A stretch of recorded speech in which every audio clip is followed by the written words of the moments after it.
kind of I've had some anxiety when it comes to this thing already for mostly two reasons. One, it made me realize that like moments are fleeting. Because for those of you out there, I think I said this in the first podcast, but this kind of came about because a lot of the conversations we have here are conversations we have normally. Yeah. Just at a bar. Like, we just like going to bars, we like fucking getting drunk, and we like talking shit. And we'll just get heated about whatever it is that we're talking about. And to the points we were making earlier, sometimes I'll play devil's advocate, and I like, you know, not arguing, but I like flushing out points. But it made me realize that, like, in that setting, moments are fleeting. Mm-hmm. So, like, even if somebody around you heard you say what you said, like, it went away. So, like, despite the fact that they have a first impression, if you meet them again, they might not even remember. Either they might not remember, or that first impression can get very quickly juxtaposed with a new impression. Mm-hmm. And, like, you can kind of maneuver it, you know? But in this setting, though I'm actually pretty good at self-critique, like I'm pretty good at like peer review, and like if people have to watch videos of me, I wouldn't be upset about it, or my art or anything like that. I had a lot of peer review process in my career. But to your point, it's immortalized. So like if somebody has only watched this clip over and over and over and over and over again, that's not one moment. Yeah. That's hundreds of moments. Yeah. That's just like repeating, like that's just you having my tone of voice, my inflection, you know, maybe I was playing devil's advocate, and like maybe like I was being a little bit more like assertive, or like, you know, arrogant, or whatever it was for the point.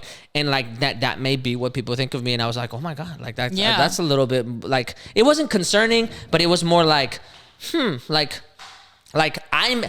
the only thing it made me realize is that I may one day have to defend something that I do here. Mm-hmm. And how would I go about that if I was doing that for a point, or without context, or would I even do that at all and say like, you don't have to know me. I don't care if you know me at all. As long as these people here know me, then I'm cool. Like, you know, but because I also then figured out like, if people watch this regularly, then they'd probably eventually get more of a sense of who we are just by longevity, rather than like instant flash. You know what I mean? Yeah. So but it did make me a little anxious, because not so much on the social anxiety. Like I've always had anxiety. I've always kind of suffered with that kind of thing before, but more so in the sense of like future.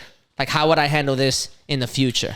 Yeah. Not in any way, shape, or form related to like how people see me. Just like, how would I ever handle this in the future? And do I need to be a little bit more preemptive? Because like you, unlike you guys, the social anxiety, or the anxiety that I felt as a kid, was not so much to be a bother. It was the opposite. It was I felt anxiety because I was unacknowledged. So like, growing up where I grew up, and like I was just smaller, and then I was like I was a little bit more timid, and to the point about being 30, like the adults in that environment, or actually not that environment, the adults in the environment that I grew up in, the adults that I just happened to come across, were all like almost all one specific kind of adult. Like, do what I say, I know what's good for you, or like, do what I say, you're not going to be anything, or do what I say, like it doesn't matter. Or you could just see through the bullshit. They're just trying to get a paycheck, and they're trying to get out. You know what I mean? And so in that environment, the only way, like actually after a while in that environment, it starts to become a really prevalent thought that like, oh, you're me as a person. I'm insignificant in this situation. Not in like a I feel meaningless kind of way, but in like more conniving kind of way. Like, oh, I am insignificant in this situation, so I can take advantage of this. So I can show up into situations and pretend that I'm something that I'm not, to get the attention, and then leave, because after the fact, when I come back, I'm going to be insignificant again. It's happened many times. That is a crazy You know what I mean? So like the anxiety that I felt was not so much like, oh, I don't want to bother people. It was more so like, I feel like I'm unimportant, so I'm going to go ahead and bother you, because now I feel like I've got nothing to lose. That's crazy. I'm already at zero. That's kind of thing. You know what I mean? So going back to the now that I'm 30 thing, like I'm going to vouch for the people Yeah. that I remember being either me myself or like my friends or like my classmates in school. Like sometimes 30-year-olds didn't know what the fuck was going on, and I'm like, now that I'm here, I'm like, yeah, a whole bunch of the people that are my age still don't know what the fuck is going on, and the 30-year-olds that were 30 whenever I was a kid, y'all can fuck off too, because y'all still don't know what the fuck's going on. I see y'all on Facebook, y'all don't know shit. Talking crazy. Yeah. Fuck. Speaking of part,